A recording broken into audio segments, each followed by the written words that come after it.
Hi, it's Anne. Thanks for stopping by. We're going to be doing a viewer request video today. I've actually had several viewers ask me over recent weeks, maybe the last month or so, about how I start a junk journal from scratch. And I'm happy to review that process. I mean, everybody does it in a different way. I've gotten ideas from plenty of other crafters. You shouldn't take this as the only way to do it, and you shouldn't take this as original ideas either, because these are all things that I have first seen or heard about someplace else, maybe tweaked the process a little bit to suit my own style and my own crafting needs. But I thought we would just go ahead and get to it. These, what we're going to be making is just a really raw junk journal made out of, there's no kits, there's no digitals. This is all household stuff that would otherwise very likely be thrown away. A very basic junk journal cover. This is like the salad with only lettuce in it, and then you will add your dressing and your your capers and your croutons and your shaved vegetables and everything that suits the way you like to have a salad, but just start with some lettuce in a bowl. You can have lots of different kinds of lettuce. The kind of lettuce I'm doing today might be the standard iceberg lettuce, which is an Amazon mailing envelope. So I'm going to pull out here so you can have a little bit of a bigger view. And this is just a standard mailing envelope, and we're going to cut the seams apart and see what kind of a journal cover we can make. So I'm here on my mat. These are what's known as a self-healing mat. I'm going to be using a lot of terminology that actually is going to be really good for beginners. But I'm going to also link to a video that I did some months ago that has a lot of basic junk journaling terms in it. So if you are new to this wonderful, odd, curious, addictive world of junk journaling, and you are here because you want to learn how to make a really basic cover with which to build your junk journal, you might be wanting to know some of those basic terms as well. If you're a seasoned junk journaler, you might be reviewing things you already know, perhaps refreshing. Anyway, I'm cutting apart this padded mailing envelope, and you will see that kind of foamy stuff that's in the middle, I have cut into that area, and so that's sort of exposed. I'm not going to worry about that, so don't, if you cut into that, don't start thinking, it's bleeding. It's not. It's going to be fine. This self-healing mat is useful because it has a grid, 1 inch grid on each side, or all the way across, and so I can put my material, my paper, or any other sort of journaling material that I want to use right up next to that grid, and I can be fairly confident I'm getting pretty much of a right angle. This is just a standard craft knife. If you have a cutter, you might want to use that, but I tend to use the craft knife for my videos because it's easier to show you on camera. I don't know why this is bothering me a little bit. There we go. This one, you can see here, I did not get all the way into that padded area, and that is just fine. I think I'm going to measure this because I want to cut a piece that is about 12 inches wide. That is sort of the standard size for a junk journal cover, is 6 by 12, although I have made many that are not that size. So we don't have to be terribly precious about that measurement. But because that is a good place to begin, especially if you're just starting out. It's like do, re, mi. Let's start at the very beginning. A very good place to start.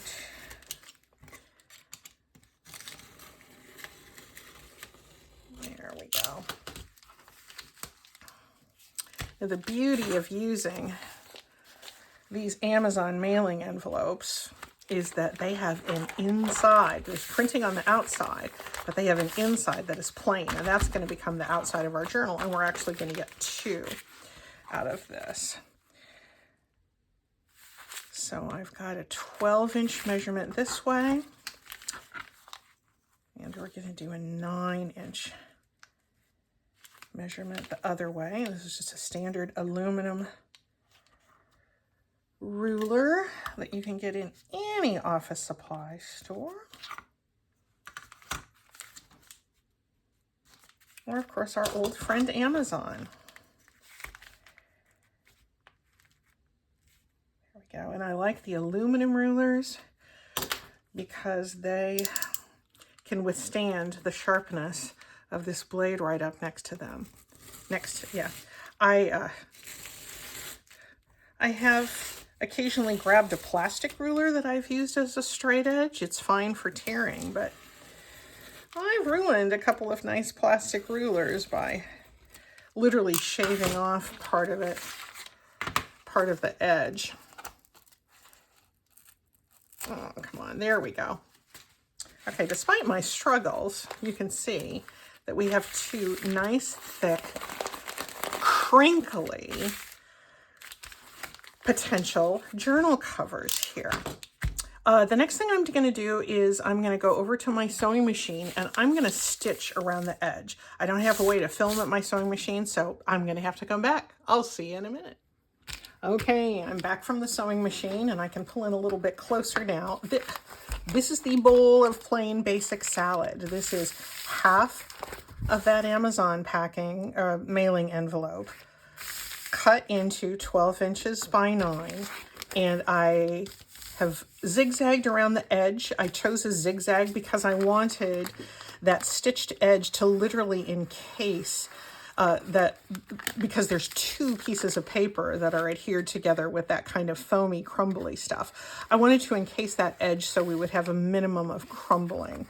And I zigzagged around this edge, and then I just did a straight stitch. You know, sometimes I use a decorative stitch.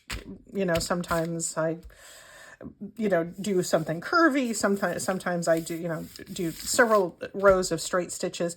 The important thing, for me at least, the way I do these, is to have some kind of machine stitching. Now, if you don't have a machine, or you don't care to use your machine on paper because it does seem a little bit scary, you could just encase in washi tape. You could, where's a piece of washi tape? Here's some. You could glue down your washi and just, put it over the edge like that. I think it's more secure to use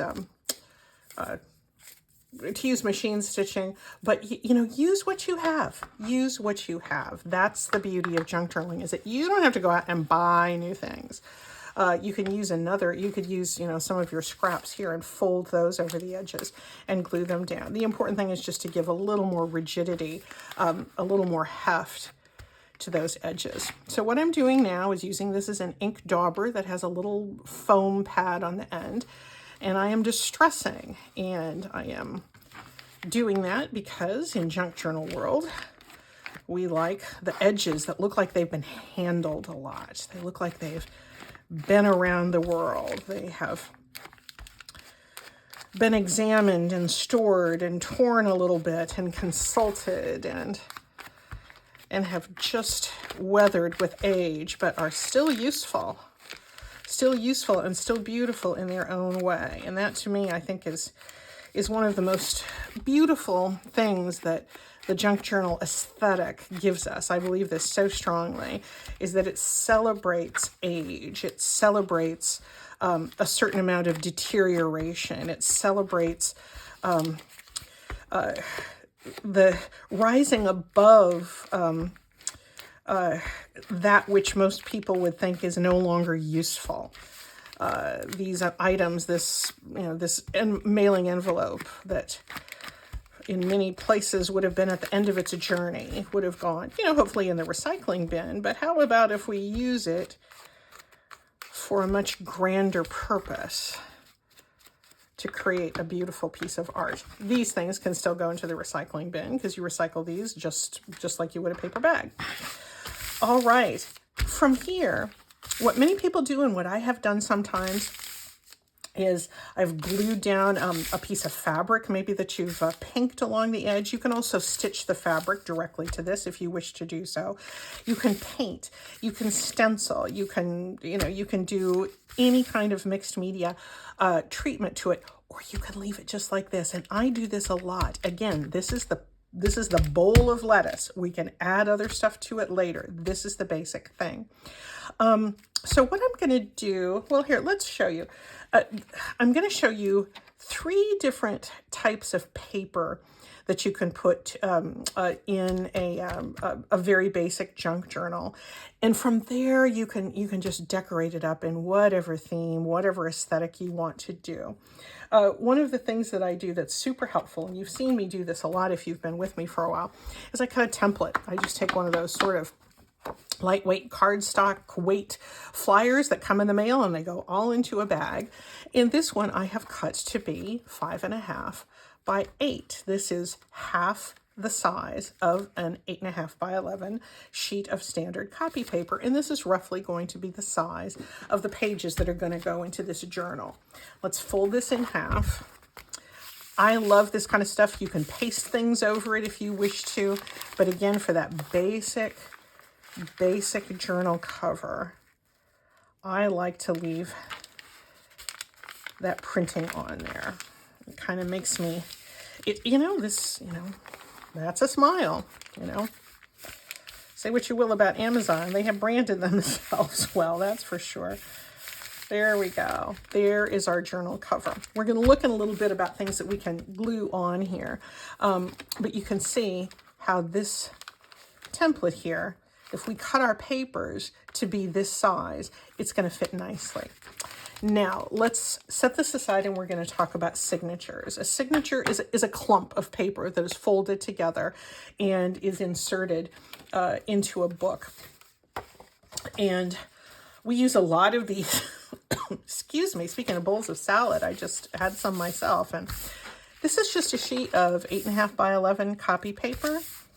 I get it by the ream and I coffee dye it. This is you can have a whole journal out of nothing but this kind of paper. We're going to look at various different options though, and then we'll assemble a signature. So just, 8.5 by 11 paper is really good. You can also take other kinds of paper. If you have scrapbook paper around, this would be, we have a lot of room to do journaling here. I cut this into an 8.5 by 11 piece. And the other side, because this has sort of a bold print on it, but I wanted to create more journaling space, I put a thin layer of gesso on it. Gesso is just a basic, it's like an acrylic paint, but it's thicker than that. It has, it's more opaque. And I just smeared it on there. I didn't use a brush or anything. I just used a hotel card, and earlier this morning just scraped a little bit on and let it dry. And so this is a perfectly fine signature piece. In fact, because it's a little bit heavier, when we put our signature together, this might actually be the cover of that signature, of that clump of papers. Another way that we can create signature pages is we find sometimes these beautiful full page illustrations in books. And those can be absolutely lovely in a junk journal. What do you do with them? Well, you look at them because they're beautiful and you can, enjoy their aesthetic. But you can, and I'm going to show you how we can patch these together to make a journal page. There's a lot of text here. I could put gesso over those. But what I tend to do is to take a piece of painter's masking paper or some other sort of plain paper. I could even use there's a piece of scrapbook paper that I could glue on there to glue over the text, and then that gives us some journaling spots. So anyway, I love to put these illustrations together like this. I think I'll put these here. And here's my template.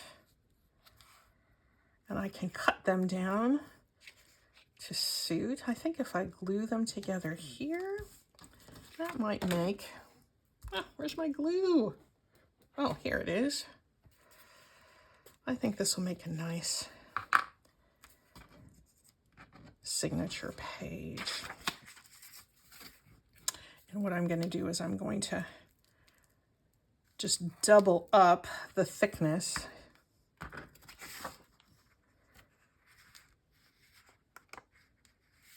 over this center margin. And this is a little rumply here, and we are going to celebrate that fact. There we go. Now our little template. Here, this is going to be a little bit wider than we want it to be. And we're okay with that. I'm just pressing this template up into this doubled up section here. And these two pages are side by side. Now, sometimes people will take a large page like this and just, put it this way and, put it into a journal. Again, perfectly okay to do that. But if I have a lot of, this is plugged up. If I have a lot of writing space in a journal, as I tend to like to have, sometimes it's just kind of nice to have just something beautiful that you can just enjoy as you leap through there. All right, I'm going to go and use my good old aluminum ruler.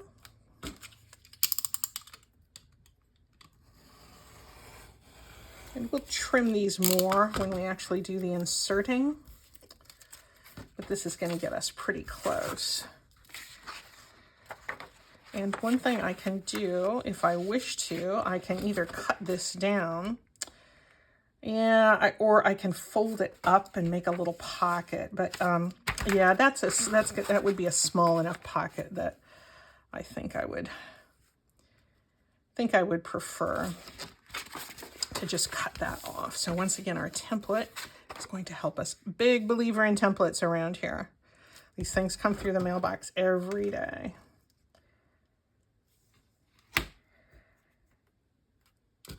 And it is very much in the keeping of the junk journal ethos that we use these things as well.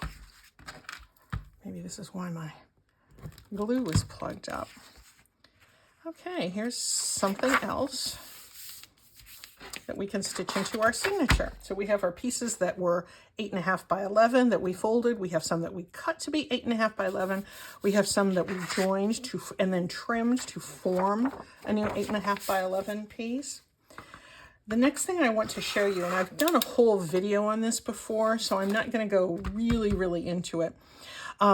But I'm going to make what I call franken pages, because they're cobbled together pieces of paper that we can then fold and make into signature pieces. So I'm going to just do a few of those. I'm not going to go into a whole lot of detail, but I want you to see some of the variety of things that you can cobble together to make journal pages. And then that template is going to come in handy too. Let me just get out a few examples here. I'm going to start, this is just a piece of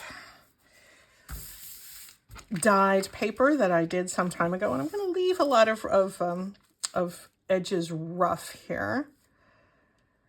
And I'm just going to put this about here. This is not big enough to put in, make a journal signature page, is it? But it soon will be. This is a page out of a planner from years ago. Lots of good journal space there.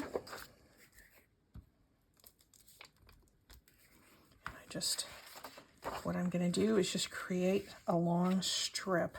And I'll do a link to my original video on this. I'm not going to completely belabor the point, but if you're interested in the technique, or you've never heard about it before, or you just want to see it again, here it is. Okay, here is a junk mail envelope that I have coffee dyed. And yes, there is a bunch of text here, but I can put blank paper on top of that and make perfectly good journaling space. So I think I'm going to glue the flap of this envelope down. And you can see what we're in effect doing here is creating a really long roll. I'm just going to keep moving this over to the right and joining new pieces on the left. Here is a pocket. This was a piece of Amazon packaging paper, and it was kind of long, and I folded it up to make a pocket, and I did a little machine stitching here, and I'm just going to attach that here. So what I'm doing, because I have already, since I've established that there's a pocket here, I'm going to kind of keep this as the determining factor for the bottom edge of this signature, at least this part of this signature. Let me do just a couple more pages. Let's see, here's something out of an old address book. And this is shorter, but that's okay because we can patch those together even after we've assembled add a patch to extend the top if we want to. So just, you start this project just by creating a big stack of papers. Here, oh golly, this one is enormous. Why don't I put this in? Maybe I'll go ahead and do a patch there. And grab a piece of junk mail. Here, I actually love the patched look. Yeah, I love the patched look for junk journal signatures. I'll trim all this up later. Things being patched and torn. Still useful, still beautiful. Yes, bring it on. Here is a campsite map. And I'm going to have that just sticking out the top, and I coffee dyed this one, so this is going to give us quite a lot of paper. Glue this onto this page from an address book. I don't know about you, I still use a written paper address book. And most everybody I know, my husband included, keeps things on their phones, but I like a written address book. Let's put one more piece of junk mail here, and then we'll get into the cutting, and then I'll pause the video and we'll see how it all goes together, and maybe we'll have time to kind of talk about the front a little bit. These are so basic, and it really is nice to have a stack of journals like this lying around, because then you can just adapt them to be anything you like. There's another piece of notebook paper that we'll put here to patch.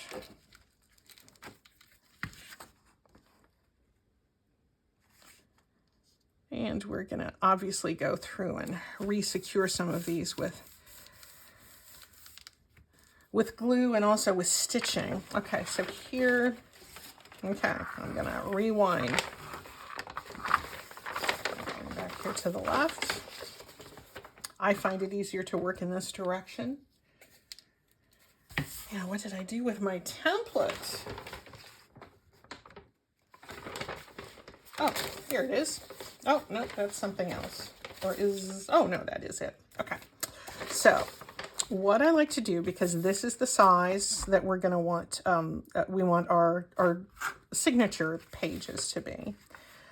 I'm going to use that. I'm going to put it down with some excess over here on the right. And yeah, I can fold along there. Now my fold is going to be right where this overlap is. If that's cumbersome, if it's too stiff, if I don't want to have the fold in my signature to be right where that join is, I just move it, you know. I just move it. But in this case, I think I'm fine with this here, and the paper isn't so thick. As it is, I am going to be going just a little bit past, but the edge of my template. There we go. And we've got that fold. I'm going to see if I can boldly just tear this. There we go. There is another page, a franken page for our signature. Lots of tatty edges. I'm going to go back later and glue those down. I'm not going to worry about that. Let's do 2 or 3 more pages.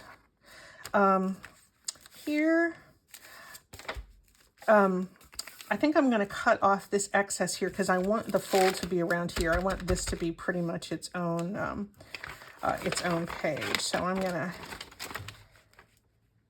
put this here on the left and fold up to the edge of that template. And then this excess part I can use to patch, or I can use it for something else.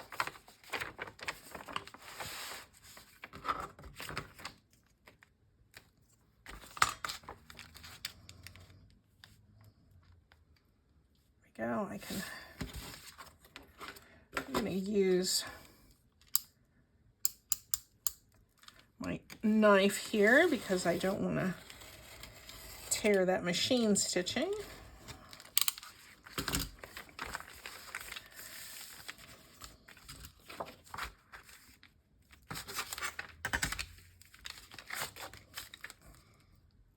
This is looking kind of haphazard, but somehow when all of these pages fit together into a journal, they really just end up looking great. There's the back of that junk mail envelope. We can cover that up and have journaling space, or maybe this is where we put a pocket and we just leave that as sort of interesting background. There's a page with a little, the pocket in it. I can go in and glue that shut. Anyway, let's go. I promised you I'd do just a couple more pages. Now here is one where I think I don't want the fold of the signature to be right on that join. So I'm going to come, yeah, I think I'm going to sacrifice this, this piece here. And we're just going to fold.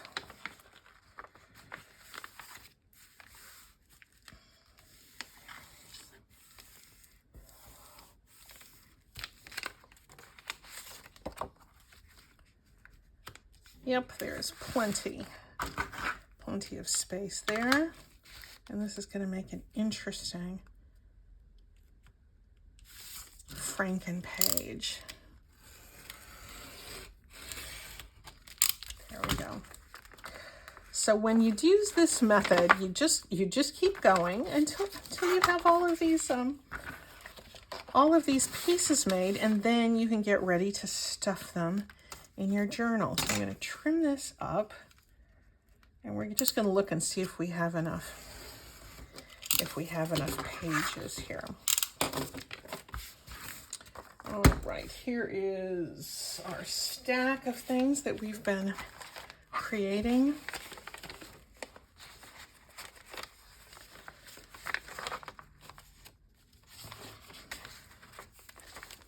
Three. I'm going to put this one around the whole thing. There's 4. There's 5. There's 6. I think I'm going to get a couple more. Here are some different kinds of paper. This is from an old art book, an Anatomy for Artists book, and it's really, really nice quality paper. I've been pinching out of this one for years, to be honest.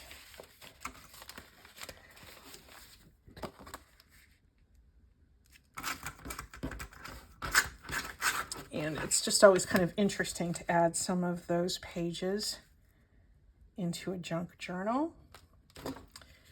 And then after that, we'll do one other type of paper. So we have lots of variety in this one. And then I'm going to kind of assemble them and do some trimming up, and then we'll come back and stitch them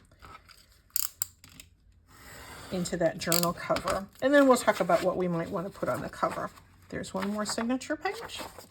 And let's use a piece of graph paper. I love this engineering paper.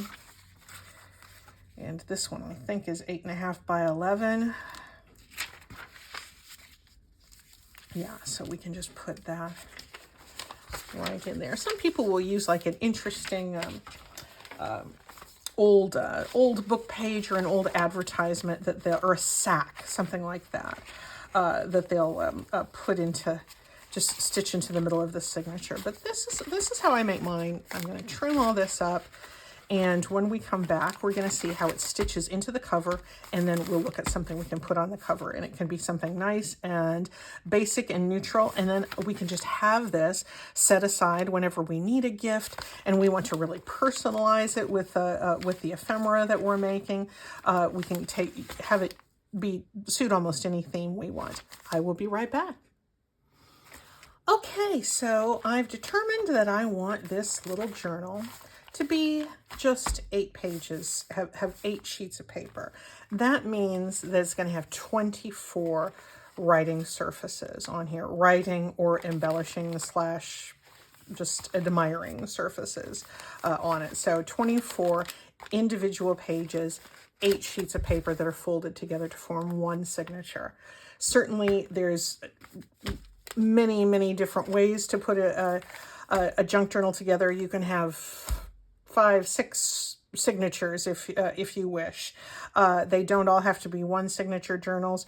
Some folks like to put 11, 15 pages into their signature. It just all depends on how fat you want it to be, how forgiving your cover is, and what you're going to use it for. I think this is going to be full enough because I want this to, I don't know what direction I want this final journal to go in. I don't know what I want this salad to be. I just want to have the lettuce on hand so that I can embellish it as I see fit. Anyway, I know I enjoy a good salad metaphor and a good salad. Here's a nice large-eyed darning needle, and this is wax thread. You can use dental floss, you can use embroidery floss, you can use twine. But what I like to use is wax thread. It is absolutely not necessary. Use whatever kind of thread or string you have handy. And we're going to actually stitch this signature into this cover now. It is handy to have around. A few binder clips. Some people call them bulldog clips. I should call them bulldog clips too. The Bulldogs were my high school mascot. Auburn, Nebraska. Go Bulldogs. But anyway, I don't. I just call them binder clips. So what we're going to do is just sort of nestle this center fold of our signature. And you will recognize this is that campground map. I covered some of the those graphics with a plain sheet of paper that I can journal on or decorate in a way that I wish to do if I wish to do so later. And clip this here so these are held firmly into place. This is an awl. It's spelled A-W-L. It is a pokey tool. It's very sharp. And you can get kits, like bookbinding kits, but you can also just use a large needle if you don't wish to. Again, use what you have. Use what you have. Okay, I'm poking through here. I don't measure. I guess I did initially, but I've gotten so comfortable doing this that the measuring just isn't necessary. And this tool is so sharp that it can go through all of my pages and my cover. It can also go through your finger. be mindful of where the sharp bits are. There we go. I should say before you actually do your stitching, make certain that you have everything right side up, unless you want something upside down. Okay, now I'm going to take my needle. I start on the inside. This is called the 3-hole pamphlet stitch. You don't have to do it this way. This is just how I do it. Many people do pamphlet stitches in different ways. I'm going to clip the end of my wax thread underneath one of these little binder clips because I want it held taut. Now I'm going to come back on the outside and I'm going to come through that hole that I have punched with the awl. Doesn't matter if I go up or down, I just have to go to one of the exterior holes. Now I'm going to jump over the middle and go all the way to the other end and come out this way. And now, as you probably guessed, I'm going to come back up through that center hole, and I'm going to be very careful not to split the thread that's already going through that hole. And I'm going to come out on the other side of that center string, that center thread. So I want to pull it fairly taut. Save these because they're very useful for tying around ribbons that you put in tags. And I'm just going to do a knot. Some people like to leave these threads nice and long because they put little charms on the end. That drives me nuts. So for my journals, I don't do that. And there we go. If you like, you can pull out your bone folder and sort of reinforce this a little bit, but look, in just a few minutes, because I know I put you on hold a couple times while I went and did things. Honestly, I was not gone more than, maybe 5 minutes tops. Look how quickly you can put together a journal. Is this showing? Yes, it is. You can cover it up if you want. I like knowing that I've recycled something when I see that. Here's our little pocket. I glued that up. Here's the back of that botanical page that I glued a piece of blank paper on. Here's our plain coffee dyed paper. There's our little bit from our anatomy book. Here's our engineering paper. Here's from the planner. Here's that camp map. You saw that already. That little bit of that address book, the dyed paper, and then we're into the back again. So now, you could leave it like this, perfectly fine. However, it's nice to have a little something, some sort of a focal point. If it's getting really fat, you can punch a couple of little holes here and put ties through there to tie it shut. I do that a lot if I find, after I've decorated the journal that it's gotten that kind of gator mouth thing. But for now, let's just choose some sort of a little topper. And this is something I think that it might be practical to wait until you've chosen a theme or you've chosen at least an idea or a recipient for your journal. But I just, look at, and I might not actually commit to an actual topper being focal point for the cover.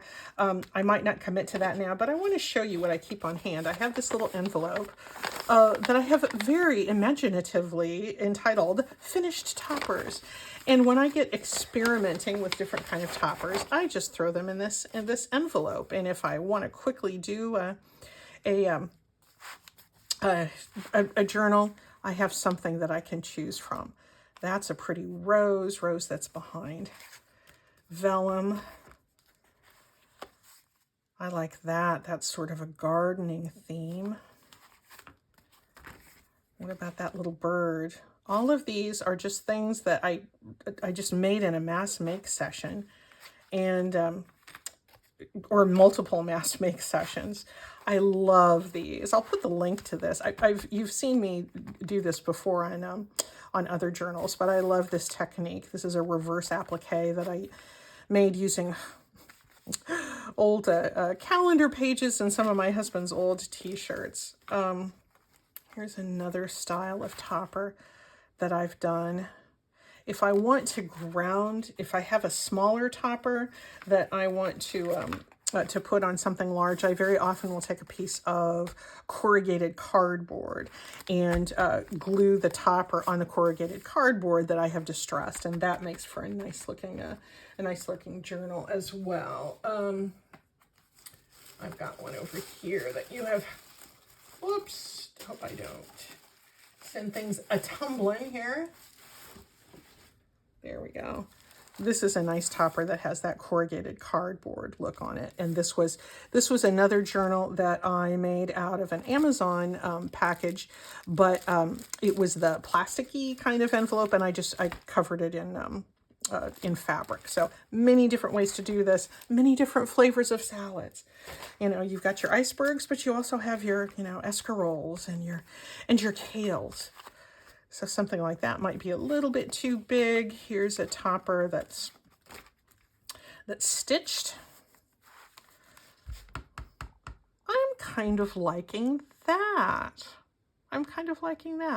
But again, I think I'm going to hold off because I want to decide what I want to use this journal for. And so for putting back on a shelf, so that when I think, I want to use up some of this ephemera, I can choose my theme, I can go through, and then the topper can very often be something that I put on last based on, maybe I want to do something all whimsical. And that might be what this turns out to be.